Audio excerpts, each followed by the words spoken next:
So, this is a short video on some rudimentary basics and some fundamentals about stuff we haven't really learned in class yet. So, you can watch this video and maybe not be as confused as you might be when you walk into not walk in, but log into lecture next time around. So, what do we have here? This short video is going to be on electrical signals in neurons and basically the overview, and then I'll look at some ion channels. So electrical signals is basically how our entire nervous system works. Without electrical signals, we'd be dead. So just keep that in mind. And remember, neurons take the electrical signals. Neuroglia do not.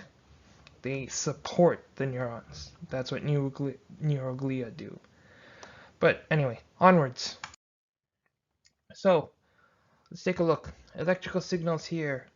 We have action potentials and graded potentials. So what's their difference? Action potentials. If you think back to the musculoskeletal system, remember the neuromuscular junction where we had the axon terminal and the synaptic bulbs, synaptic vesicles, so on and so forth.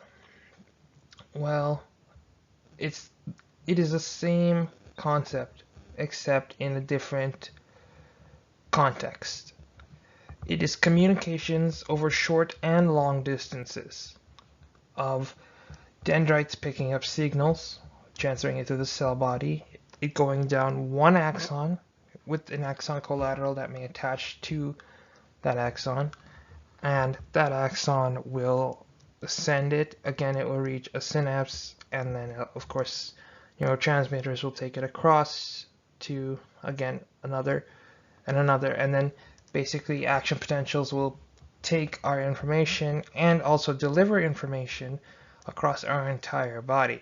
So that's why you see a lot of it going down our spine and then exiting our spinal cord. So if you just think about what you learned from the musculoskeletal system about the neuromuscular junctions and apply it to action potentials here, that is the same thing from the neuromuscular junction applied to the nervous system. So basically a different form of tissue, nervous tissue. So what's a graded potential then? What's the difference? Why are there two things here? So graded potentials are basically communications of only short distances.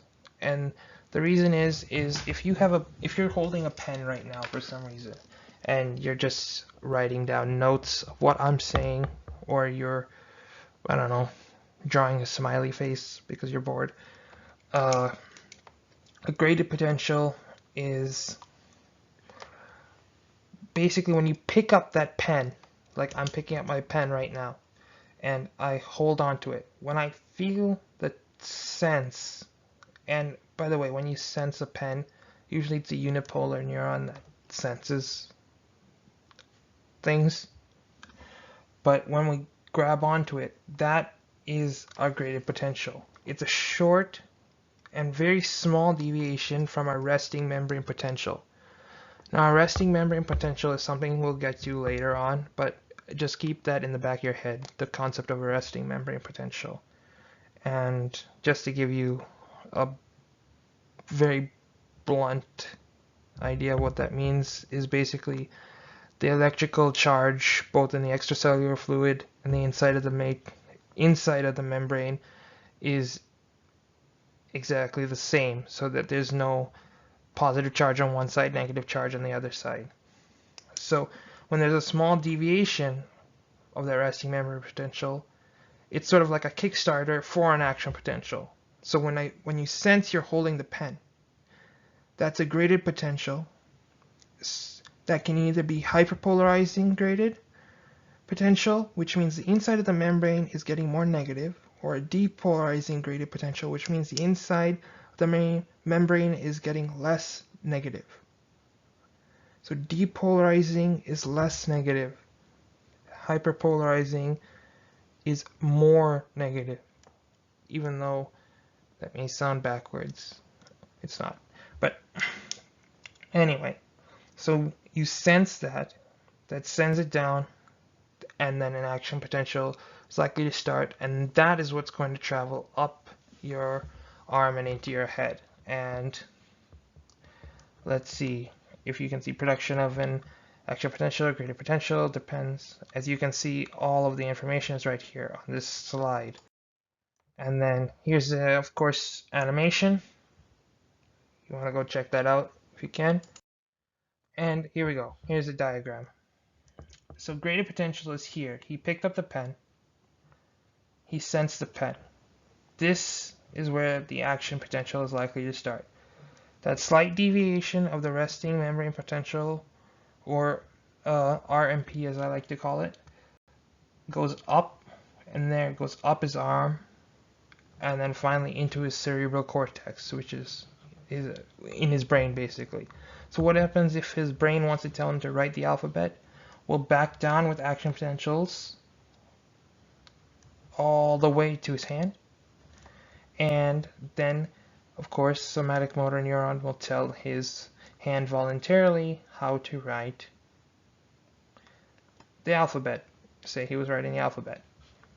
So that's exactly what happens. So that's the only difference. So keep that in mind as you go into lecture class. Again, I said go into, as you log into lecture class tomorrow and listen to the discussion. So to just keep these rudimentary basics. So, and then of course, here you go, animation again. So ion channels, what are they? Leakage channels. If you know what an alternator is in a car engine, that's what these are. They just alternate, open. Each one just chooses, I want to open, I want to close, I want to open, I want to close, I want to open, I want to close. Think of the pistons in a car engine. They go up and down, up and down, up and downs in a rhythmic fashion. These are random though, but they still open and close, open and close, and open and close. And as you can see, there are more potassium channels that'll open randomly than sodium channels that will open randomly. So that's all leakage channels are. They just open randomly, and in come usually potassium and sodium. So, and that's a 3:2 ratio that if you were in Tuesday lab, you probably heard that 3:2 sodium to potassium ratio comment.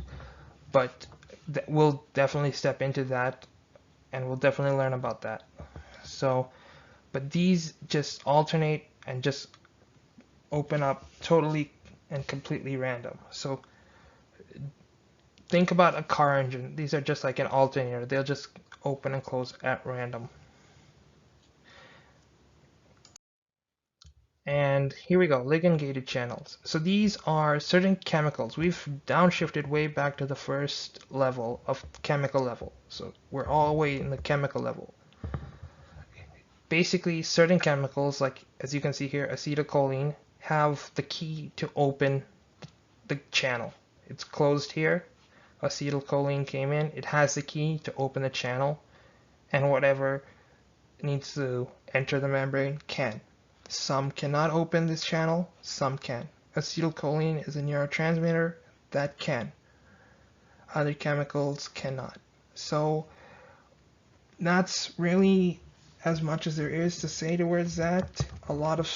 Usually it's sodium and calcium to diffuse in, and potassium that wants to diffuse out. And a lot of ligand-gated channels are located in the dendrites of some sensory neurons, mainly pain receptions, and dendrites and cell bodies of interneurons and motor neurons. And so let's move on. Mechanically gated channels. They're exactly what they sound like. Vibration or pressure. So what are they? They open and close in response to mechanical stimulation, such as, we have to think in physics here. Now, sound waves. If I put an overdrive on an electric guitar, it makes a really crunchy type sound, right? those cause a heavy vibration in my ear, so those are going to open these type of channels and allow me to hear that crunching noise. So if I put heavy pressure on something with my hands, I'm going to feel that sort of that pain response. So auditory reception, internal organ stretch, a touch and pressure reception. I'm going to feel heavy pressure on my skin wherever. So that's exactly what it is. It's basically physics, and basically the answer of what it is in the name of what it is. And here we are. Voltage gated channels respond direct changes in membrane potential. So what that, if we were to break that down to a nutshell, electricity opens. So basically voltage here, negative 70 millivolts, shut. Voltage changes, negative 50 millivolts. So positive charge increase, so that by positive 20 millivolts to negative 50 millivolts, pops open. Usually potassium wants to leave and sodium wants to come in. Sometimes calcium and whatever chemicals want to come in, whatever calcium chemicals want to leave the membrane. That's how this works. Just the change in the voltage just opens it. So that is. So I am going to go back a few slides because I did miss something important. So I mentioned something called interneurons, and those are the neurons that sort of